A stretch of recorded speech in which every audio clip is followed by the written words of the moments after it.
Hey guys, so yesterday I went and saw the movie Fury.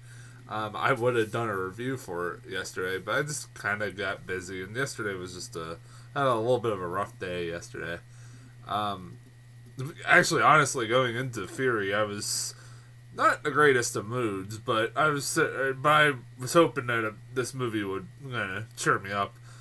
This is one of those movies that it caught my curiosity, mainly because it was being directed by David Ayer, the man who is responsible for movies like End of Watch, and he also wrote Training Day. End of Watch is a great movie. If you haven't seen that, go fucking watch that. It's like one of the best cop movies ever made. Even cops, like real life cops, say it's one of the best cop movies ever made.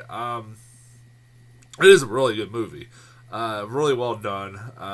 I've enjoyed pretty much everything he's done up to this point. Even Sabotage, which was not very good. I mean, it was okay. I wouldn't say it was all his fault why that movie wasn't as good. He did get a great performance out of Arnold Schwarzenegger, but other than that, it was not very that great of a movie. Um, I was kind of interested with this one that he was doing now a World War II movie. This is a guy who's mostly known for making cop dramas, gritty cop dramas, and now he's making a World War II film. All right, what the hell? Why not? I was like, that's at least he's trying to branch out and do something else and not be a one-trick pony. And I was like, that's fine. I want to see what you can do with this. And you know what? This movie is really good. This movie is really, really good. I highly recommend this movie. People, it's getting good reviews, and it deserves all the good reviews it's getting. This movie, this is one of those movies that it's 2 hours, it's like 2 hours and 15 minutes almost, and it doesn't feel that. It went by very quickly. I was invested in like every goddamn thing in this movie. Um, the acting in this movie is the best part about it. I thought the two performances that stood out were especially Brad Pitt. He is really good in this movie. That guy's gonna get an Oscar one day. I don't think it'll be for this, but he's definitely gonna get that Oscar one of these days. Hold on one second. I'm gonna get my phone. Talk amongst yourselves. Sorry about that. I had. I was gonna look up who the hell. But yeah, Brad Pitt was really good in this. Um, he was really cold-hearted. He was a cold-hearted bastard in this movie. He basically, well, the whole story is that basically he's the leader of a tank called Fury, a leader of a group that's runs a tank called Fury, and they basically uh, are down one of their gunners because one of their gunners is killed during a battle, and the army gives him like basically a guy who has before this had a desk job in the army and has never seen the battlefield or ever been inside a tank. And he's like really cool hearted to this kid. He basically teaches him the whole ideal in the army about kill or be killed. That's pretty much his motto. Either you're killing the people, the Germans, or they're killing you, basically. And I can understand that. Also, I thought the kid was very good. The kid who plays Norman. I'm trying to look up his name. I've seen him in the movies before, but I don't know his name. What's his name? Logan Lerman? Yeah, he was really good. I thought he was. I definitely thought. I don't know where I've seen him in this movie or in other movies. I've seen him before in other movies, but I can't think off the top of my head like what I've seen him in. He is really good. He's probably the most relatable because honestly, for me, that would be me on the battlefield. I wouldn't last, although he lasts longer than what I probably would last on the battlefield. He is really good. Like he is relatable. Like his reactions to stuff that's going on is probably what my reactions would be. And honestly, some people might not like his character, but I thought he was really good and probably the most relatable character. Also, this movie does something that I never thought was possible.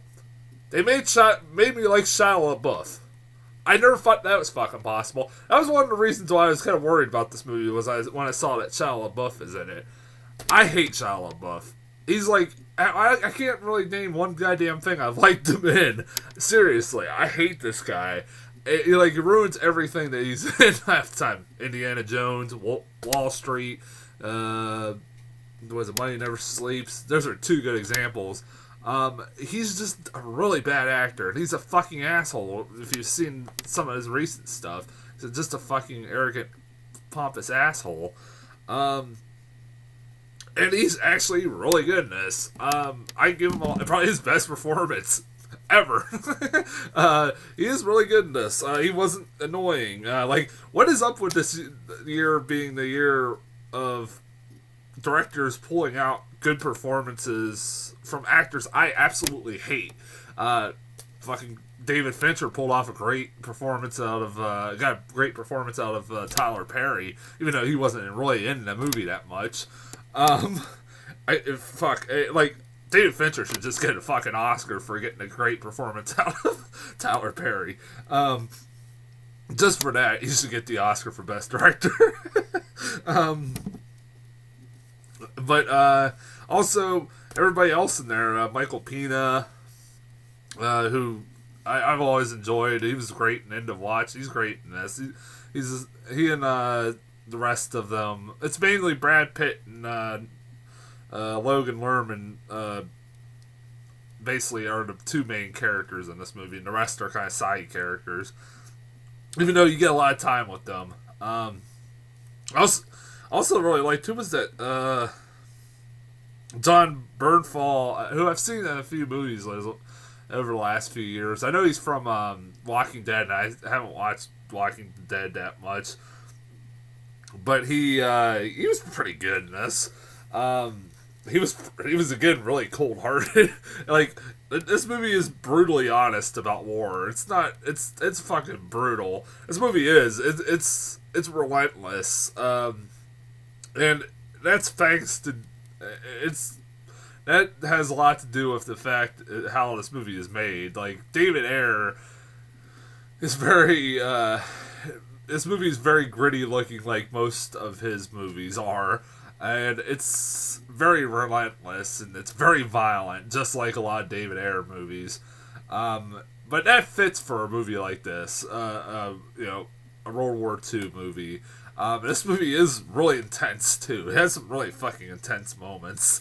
Particularly that scene where Brad Pitt is making Norman shoot the German that is surrendering.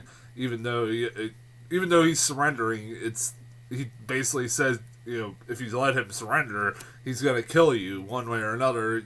It's kill or be killed, and he makes the kid shoot him. Or the fact that there's a lot of the battle scenes are fucking intense shit too. It is. I mean, this movie is really good. It's one of those movies that I don't want to spoil too much. It's really good. If there's anything I can complain about, it's the fact that the trailers maybe gave away too fucking much. If you've seen the trailers for this movie, you know how this movie's going to end. It's no surprise that by the end of this movie that they're basically a sitting duck. They end up, their tank ends up being blown up by a landmine, and their fish are dead in the water, and basically they have an army of 300 German soldiers coming towards them, and they're fucked. That's how the movie ends. If you see the trailer, you know that, because it flat out says that in the trailer, so it's not really a surprise. I didn't like that. You kind of knew about that going in. I wish they wouldn't have fucking put that in there. It does. The ending of this movie does go into very predictable territory.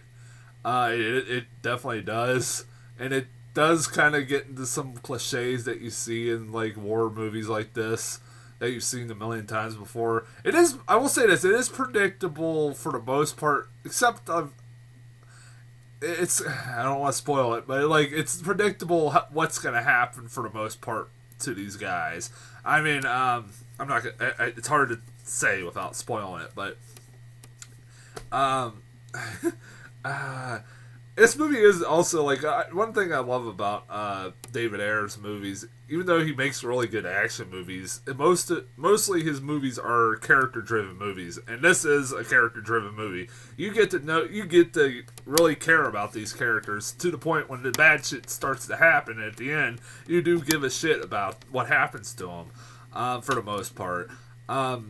This movie, like I said, is like, I heard somebody say this, and I agree. This movie is very relentless.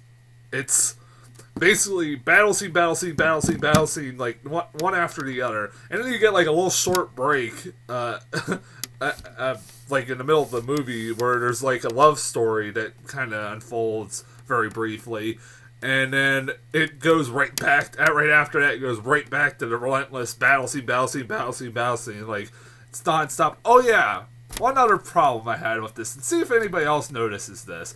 Am I the only one who has the problem with this part at the end of it?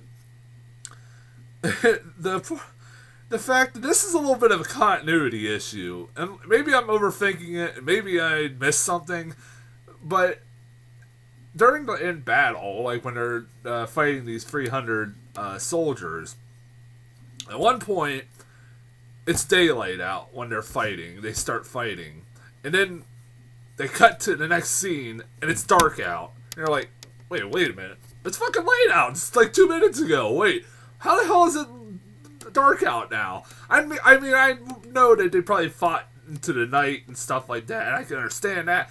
At first I thought, oh, maybe it's just the smoke that's causing it to look like, you know, it's dark out. No, it is dark out. And it's kind of like a little alarming, like when it happens, they're like, I just sit there like, so when the hell did it become night out? Because like did this movie kind of just flash forward a few hours, or like within a 2-minute span of time? I thought that was kind of weird. It was. And it just, wasn't explained. Also, I know some people might not like the ending to this movie. I can see some people that are servicemen not liking it for what happens at the end of the movie with one character. I can understand. But I thought it made sense, honestly, with how the character had been built up to this point, like the character development. It made sense with this character, that you've been introduced to throughout this whole movie. I highly recommend Fury. Definitely was a surprise for me. I thought I would like it, but I was really definitely surprised by this, and I'm all for David Ayer doing like other shit like this. I'm glad he's trying to branch out and do other things. I hope he does stuff like this more often. And it proves that he's not a one-trick pony, that he doesn't just is not just good at cop dramas, which he is really good at, but he's good at making World War II movies too. So hey, I hope he continues doing stuff like this from this point forward. As far as trailers go, I think I got 3 new ones. In the Heart of the Sea. It's a Ron Howard Moby Dick movie with like Chris Hemsworth. I forget who else is in that. Is Benedict Cumberbatch in there too somewhere? I thought I saw his face in there. It was really just a teaser. Like, it was really weird because it talks. At first, I thought it was a Chris Columbus movie, but then it said 1819. I was like, okay, then it's not obviously not a Christopher Columbus movie. It talks about like these men go on a great expedition to discover faraway lands. That's why I kind of first thought, oh, this is a Christopher Columbus movie. And then, just out of the blue, Moby Dick just pops up in the middle of the trailer. This big giant whale. I was like, oh, it's a Moby Dick movie? Alright. Directed by Ron Howard? Alright. Why not? I can get behind that. It looked alright. The Imitation Game, which is Benedict Cumberbatch. Actually, this is the first of two trailers, World War II trailers I got. An Imitation Game where it's Benedict Cumberbatch is this really intelligent guy who's hired to break the German code or something like that. And nobody has been able to do it up to this point. It looked like it'd be interesting. Looks like obviously they're trying to get Benedict Cumberbatch a Oscar nomination. That it definitely looks like Oscar bait, honestly.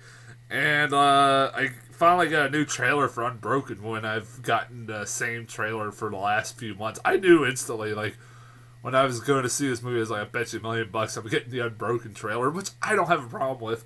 I'm surprised I didn't get the Taken 3 trailer, which I've been getting the last couple of weeks. But that new Unbroken trailer that movie looks really good. It's definitely going to be a contender for Best Picture. I have a feeling. Definitely going to be. Probably going to get Angelina. It might get Angelina Jolie an Oscar for Best Director. I don't know. That movie looks so good. It's a really good story. If you haven't heard this, or read the story about who's it, Louis?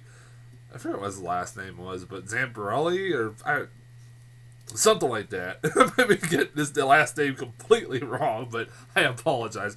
It's a really look up the story of Unbroken. About this World War II veteran. It's an amazing story. Recommend it. I'm looking forward to that movie. Alright, I'm going to get off here. I'm going to try to be back within the next couple days with the Leprechaun Origins review, which I know I was supposed to do this week, but got kind of busy. I started watching it, and then got distracted. So I got to finish watching this damn movie. It was okay from what I've seen. And nothing really offensive up to this point. But I'll be back with a review for that. Also, this week I'll have a review for VHS Viral as part of my reviews for horror movies, or horror movie reviews for October. And also on Friday I'll be back with something. Again, I don't know what the hell I'll be back. This was just picked at random, Fury. And also I might be going to see Dolphin Tale 2, which just came to the cheap theater within the next few weeks. So expect reviews for one of those in the near future. Until then, I'll see you guys later.